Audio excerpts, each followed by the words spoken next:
Hello everyone, in this video we will discuss an article titled "The Race to Ban Race: Legal and Critical Arguments Against State Legislation to Ban Critical Race Theory in Higher Education." Among the authors is Vanessa Miller, who is a higher education reporter from Iowa at the Gazette. We also have Fernandez, who is an associate professor of higher education administration and policy and an affiliate faculty with the Center for Latin American Studies at the University of Florida. And lastly, we have Neal Hutchens, a faculty member of the University of Kentucky Department of Educational Policy Studies and Evaluation, with much of his scholarship centered on issues of free speech and academic freedom in higher education. These authors provide an overview of recent efforts to ban critical race theory in relation to higher education, and they present a legal analysis of why the bans are legally impermissible under the First Amendment, as they are currently written. Moreover, they contend that not only does anti-CRT legislation perpetuate existing racial inequalities in education, but also demonstrates the ongoing importance of critical race theory in education. As anti-critical race theory bills gain national attention in the K-12 context, many CRT bans also impact higher education.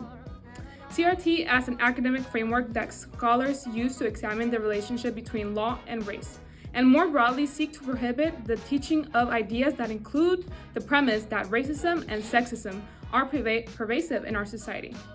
Those opposing CRT believe its tenets promote anti-white racism, cultural division, and threaten the public institution of education.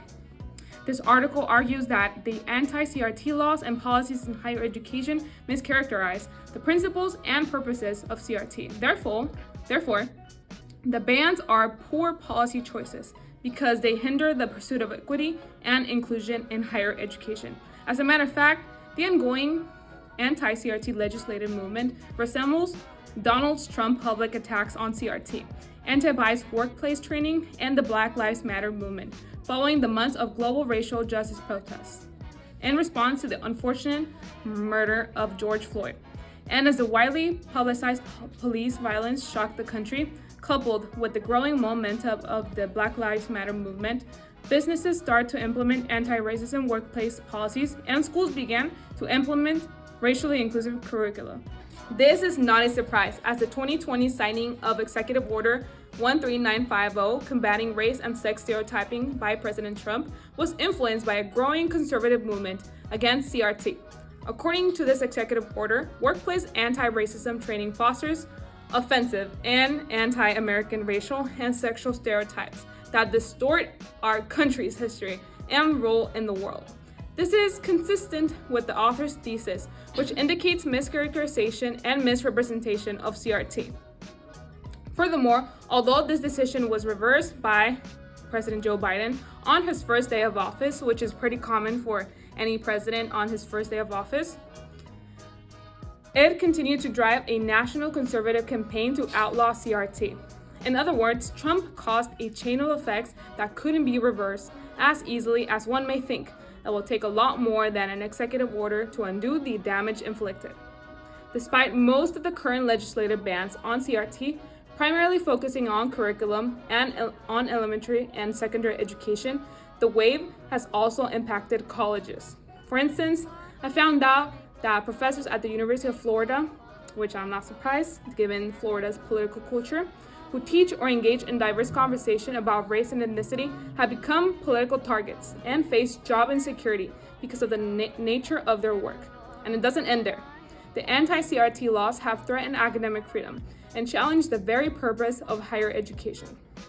Interestingly, to me, as a student at Chapman University who works at the General Counsel Office of my university, the bans on CRT are also causing university general counsel offices to grapple with the legal and educational implications. Now the question is, how do public institutions of higher education comply with the anti-CRT state laws and refrain from affecting faculty First Amendment freedoms? What legal avenues do faculty have when they are dissuaded or prohibited from teaching concepts that are foundational to an academic discipline that help understand and address pervasive social problems? These legal questions are important because they point to the legal, educational, social, and economic costs of anti-CRT bans. As of April 2022, 10 states have adopted legal measures to ban critical race theory and divisive concepts. However, based on the language of anti-CRT laws, it is evident that lawmakers advocating for this are fundamentally misunderstanding CRT. When in reality, CRT is an academic legal framework based on the premise that racism is central in the formation of American law and society. It is no secret that the beginnings of our so-called free nation were the darkest times in the history of the United States. And CRT makes sure to address this. CRT actually rose to prominence in the 70s and 80s based on the work of legal scholars who became disillusioned with the unfulfilled social, political, and economic promises of the civil rights movement. According to CRT experts, racism is embedded in American culture and systems, upholding and perpetuating racial hierarchies that lead to racial disparities even after decades of civil rights legislation. Under CRT, it is not an accident, nor it is unrelated that Black people carry more student loan debt, are denied affordable housing, and face police violence and incarceration at rates disproportionately higher than their white counterparts. This is why, in 1989, several scholars interested in developing a theory to address this issue gathered at a workshop spearheaded by Kimberly Crenshaw in Madison, Wisconsin. And yet, horrifying decisions are made in contemporary America. A prime example is Executive Order 1395, which prompted the development of critical race theory bans. Christopher Rufo, a white conservative activist, called on Trump to ban federal agencies from teaching CRT. A few days later, diversity training in the federal government was suspended by the director of the Office of Management and Budget, ultimately manufacturing the right-wing panic over CRT. Subsequently, many bills sought to codify Trump's executive order into law. But fortunately, none of these bills introduced to Congress passed. While some scholars and courts have concluded that faculty members possess constitutionally protected academic freedom rights, others contend that such rights are possessed by the institution and not the individual faculty members. Ultimately, the current legal disagreement over academic freedom reveals something important about the U.S. Supreme Court. They have failed to establish a clear legal doctrine following its initial articulation of constitutional protection for academic freedom.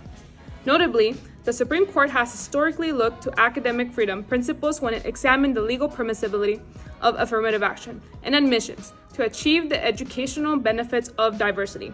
Furthermore, courts cannot and should not establish a framework designed to exclusively protect speech on either end of the social-political spectrum. Those who are invested in academic freedom must be ready to tolerate, if not defend, some types of speech that we may find objectionable. For instance, some higher education professionals have refused to use their students' preferred pronouns, and this should not be happening. For instance, at Chapman University, we have an ongoing political activism displayed on campus, given the conflicts in Gaza. And although students, faculty, and staff may hold their own opinions, often passionate opinions about this, the university ensures to provide a space for all to engage in discourse and freely exercise their rights to freedom of speech. Nonetheless, political right-wing organizations have weaponized free speech in an effort to portray academic freedom and other liberties as exclusively coming from the political left. However, while challenges to academic freedom can and do arise from the liberal or progressive circles, in reality, anti-CRT legislation highlights the weaponization from the political right as particularly devastating for academic freedom and faculty free speech. Thank you for listening. April shower.